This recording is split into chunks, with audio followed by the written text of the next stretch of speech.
When your life is cast into uncertainty, and when there is insecurity, and when things start rearing their ugly head and you don't really know where the center of gravity is in your life, and it seems as if all the parts are beginning to fall apart, you need to understand what covenant stands for, because that's where you'll retreat to, that's where you'll go to in those times. Where do you turn when your life is cast into uncertainty? When the parts of your life are falling apart, where do you find security, loyalty, and peace? Today on No Falling Word, Dr. Liam Goligher will answer these questions as he follows the covenant relationship between the outlaw David, the crown prince Jonathan, and their God.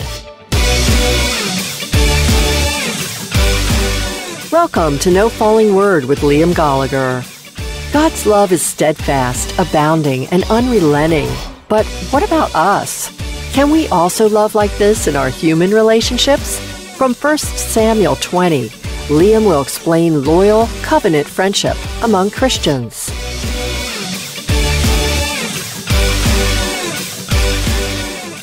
There's one word that we need to take out of the kind of mental drawer that we've put it in, where it lies wrapped up in theological jargon, and display it very visibly and prominently in our lives, so that wherever we are, wherever we're going out or coming in, wherever we meet obstacles or hurdles, that word is there to remind us of certainties in the midst of uncertainty and security in the midst of insecurity. I wonder if you could guess what that word might be. Well, just so as you don't shout out, you haven't started doing that yet, but I might get you there one day. I'm thinking of the word covenant. The word covenant, which, isn't the best introduction to a sermon that you've heard. There's nothing. It wasn't particularly humorous this morning. It wasn't grabbing your attention. It didn't immediately connect with your day job or your night terrors or your past failures or your future fears. But there it is. There's the word that I want to talk about today, because that's what this section of the Bible is all about. This word covenant. And what I want to say is that when your life is cast into uncertainty, and when there is insecurity, and when things start rearing their ugly head and you don't really know where the center of gravity is in your life, and it seems as if all the parts are beginning to fall apart, you need to understand what covenant stands for, because that's where you'll retreat to, that's where you'll go to in those times.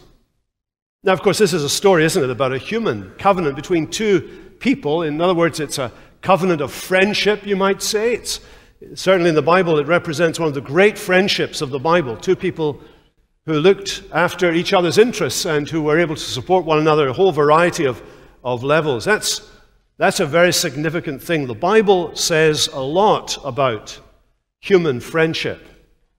Human friendship is a treasure, hard to come by. We don't often in our lives find people that we can actually be ourselves with or be honest with, or who have the courage to be honest back. That's often where the rubber hits the road.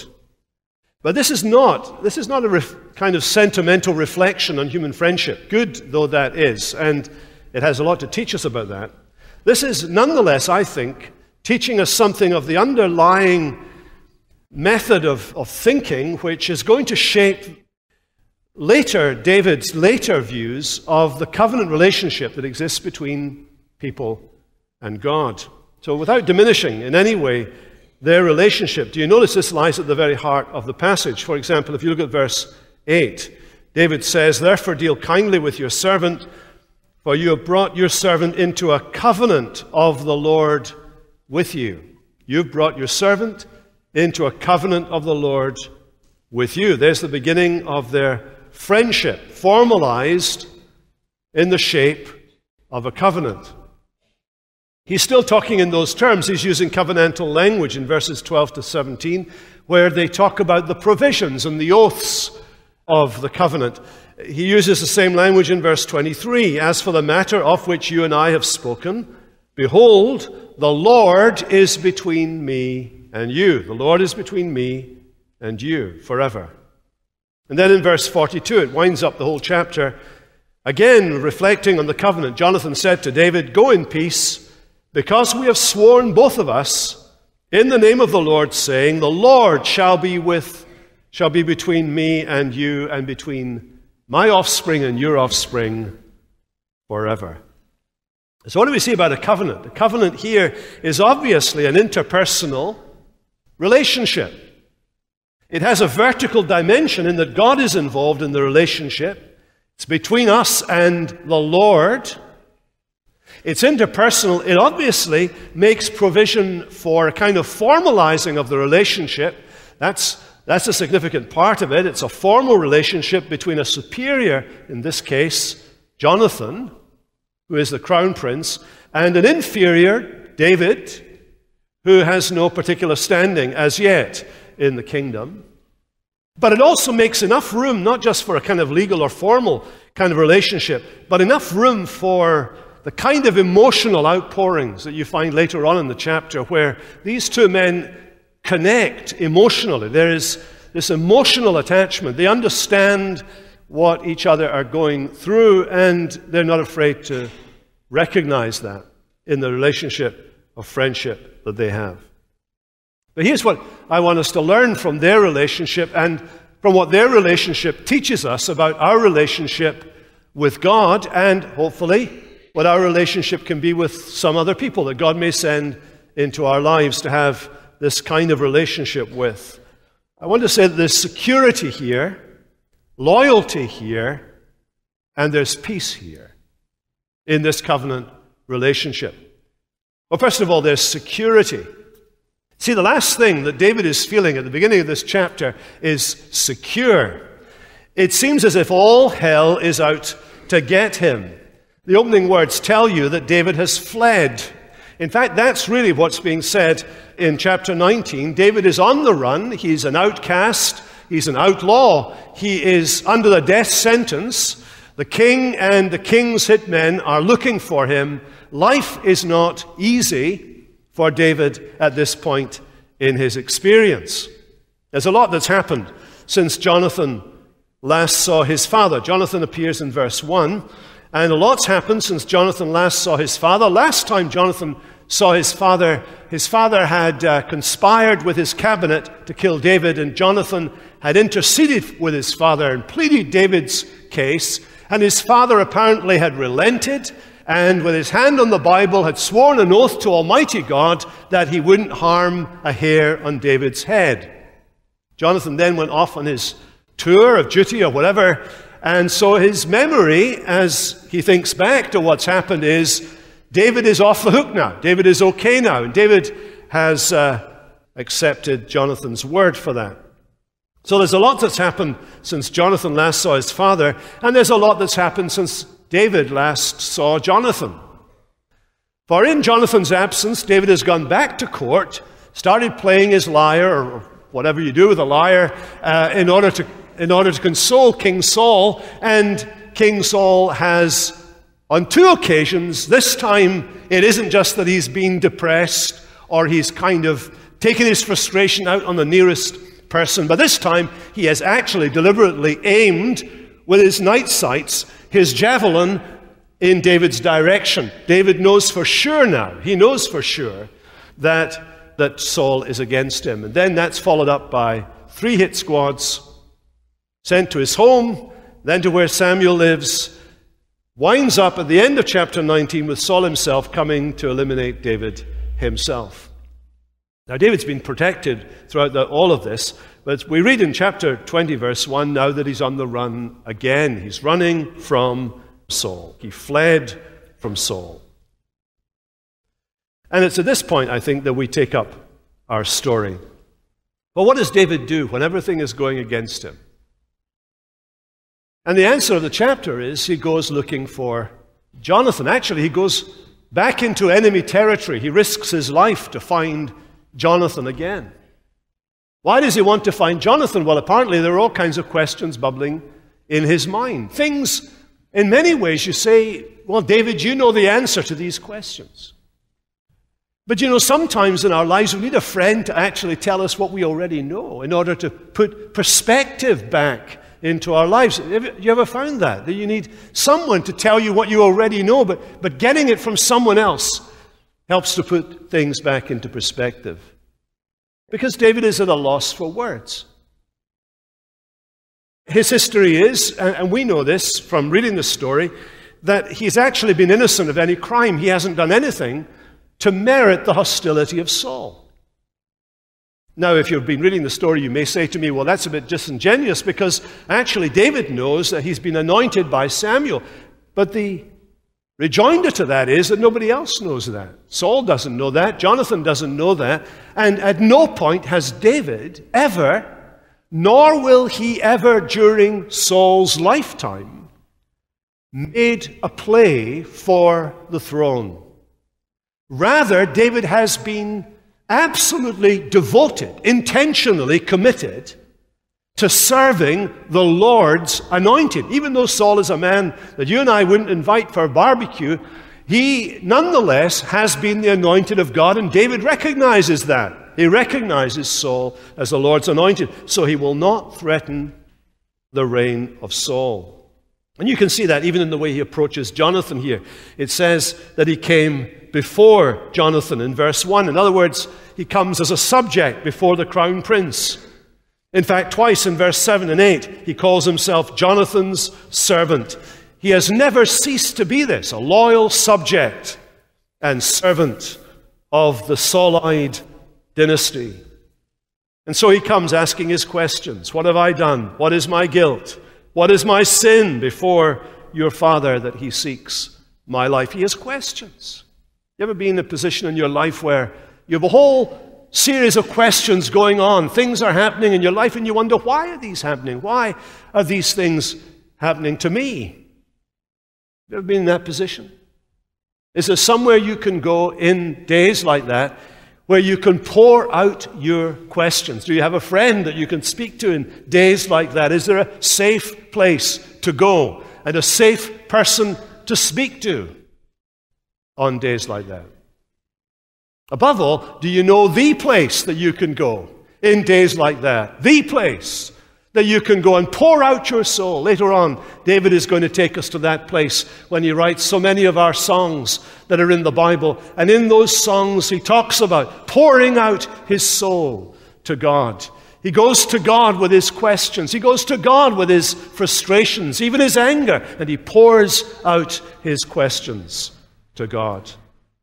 Well, as you read the story, you discover that Jonathan has not known, hasn't heard what's been happening to David. He's been away.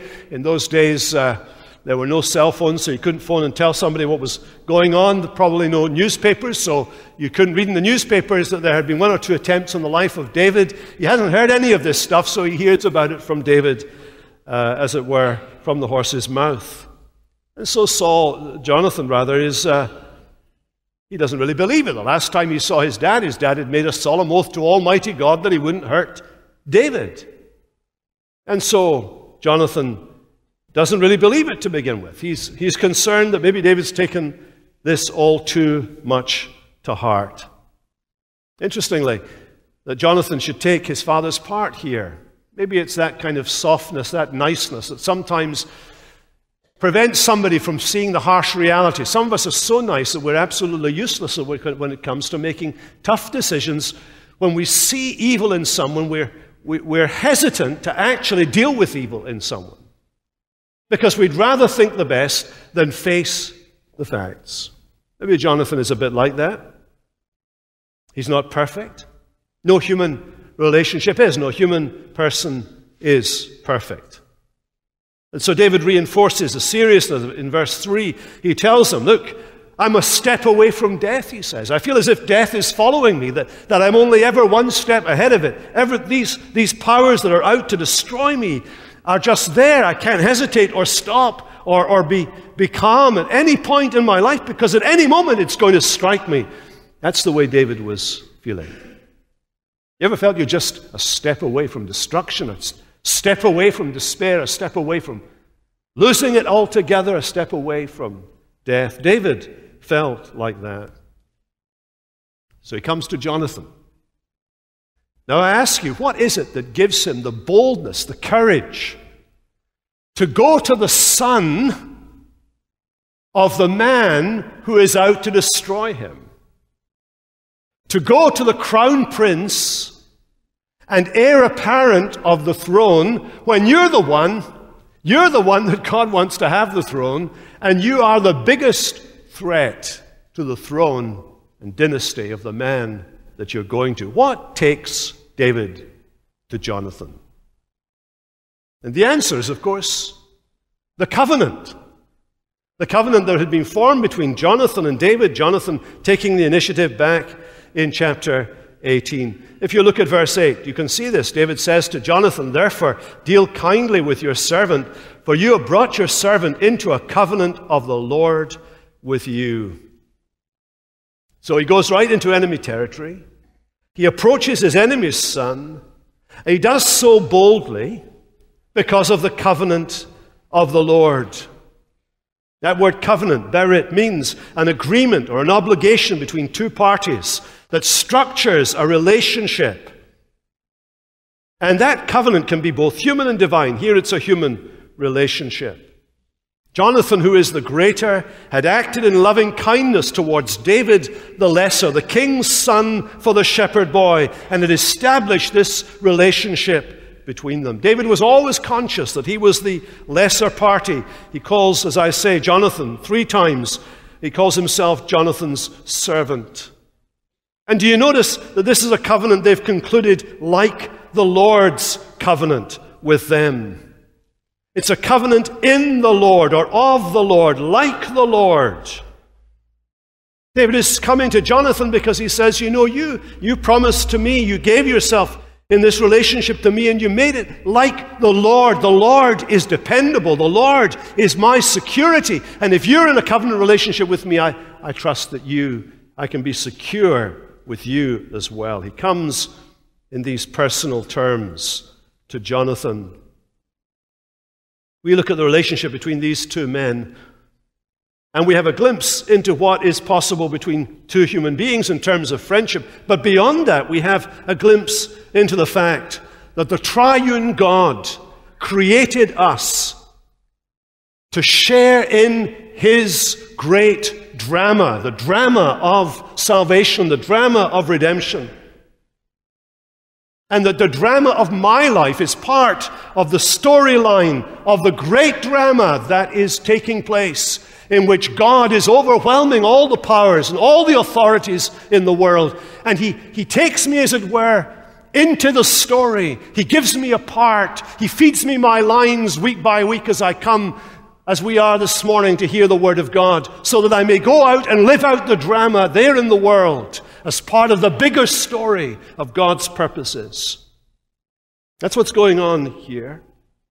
It's a covenant like the Lord. And do you see how he goes right to the very heart of the covenant idea? He asks Jonathan to deal kindly with him, to show loving kindness to him, or steadfast love to him, or mercy towards him.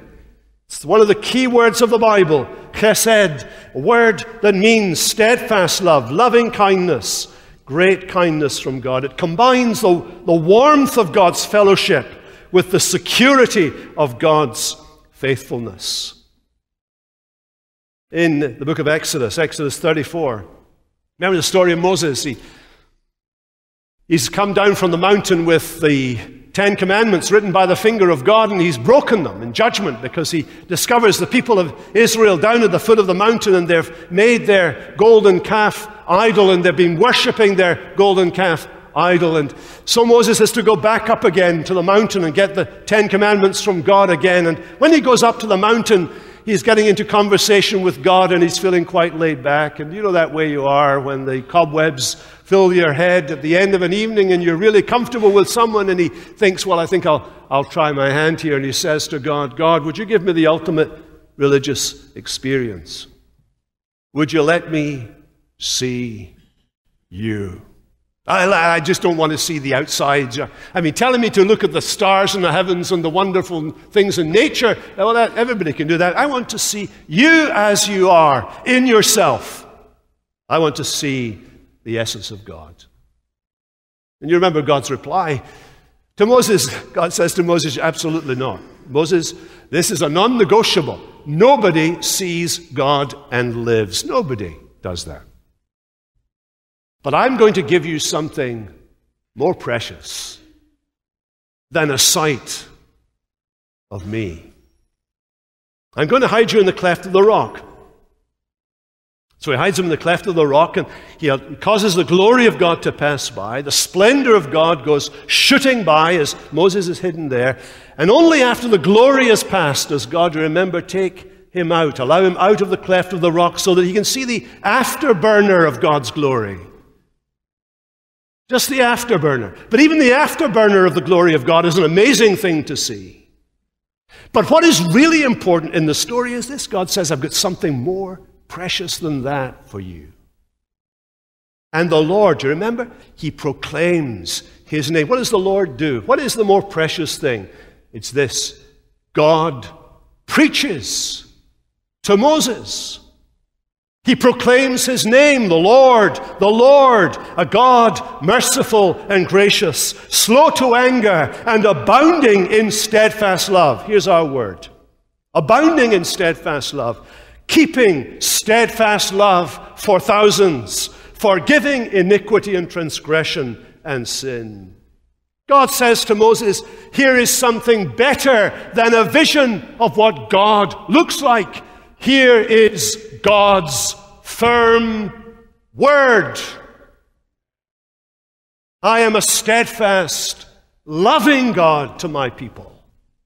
He is firm, he is secure. You can be absolutely sure, God is saying to Moses, that when one of my children comes to me, when one of my people approaches me, they will find in my heart for them steadfast. What is steadfast? It is constant. It is unchanging. It is unrelenting love, steadfast, constant, unrelenting love for my people.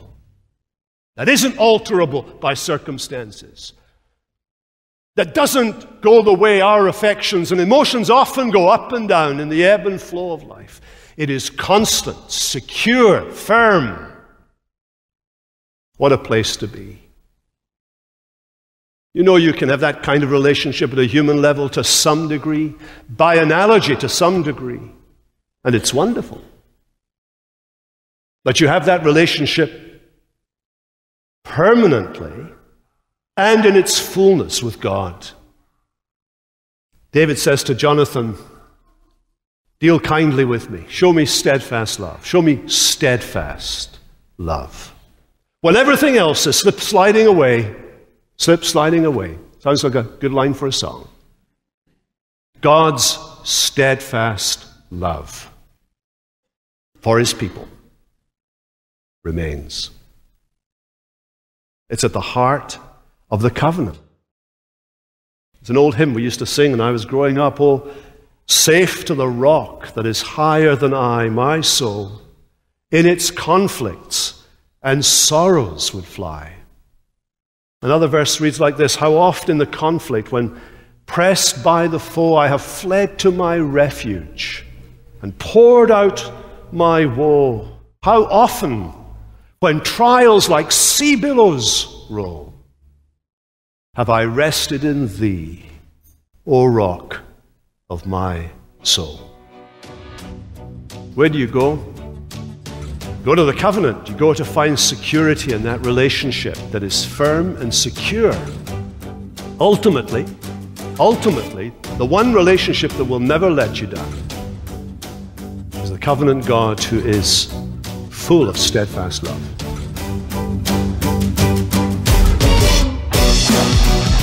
David dodged the king's javelin, evaded the hit squad, and was generally on the run. Our lives can feel similar to David's. In troubled times, David had his covenant friendship with Jonathan for security, loyalty, and peace. We too can find the same benefits in our friendships and our God. If you enjoyed today's program about covenant friendship and would like to learn more about the covenant that God makes with us, call us for a free MP3 message entitled Westminster's Covenant Theology Under Pressure, Criticisms, Modifications, and Response by Ligon Duncan. Dr. Duncan is a trusted scholar and teacher of covenant theology from Reformed Theological Seminary. We're certain you will benefit from hearing him speak. Please call 1-800-488-1888 to receive this helpful material. The MP3 is absolutely free when you call 1-800-488-1888. No Falling Word is a donor-supported radio program made possible by the Alliance of Confessing Evangelicals. The Alliance runs other radio broadcasts and puts out a weekly podcast, all for the purpose of calling the church back to Christ-centered worship. Visit nofallingword.org or call us at 1-800-488-1888 to learn more. We'd love to talk with you about how our organization can benefit you and your church community. And if you want to hear more of Liam Goligher's teaching, join us each week at 10th Presbyterian Church, where Liam is pastor. The church is located at 17th and Spruce Streets in Philadelphia and meets Sunday at 9 and 11 a.m. and 6:30 p.m. Join us again when we conclude today's message on covenant friendship from the turbulent lives of David and Jonathan. Things unravel in the royal household. The king has murder in his heart, and David becomes a fugitive. But that's next time on No Falling Word.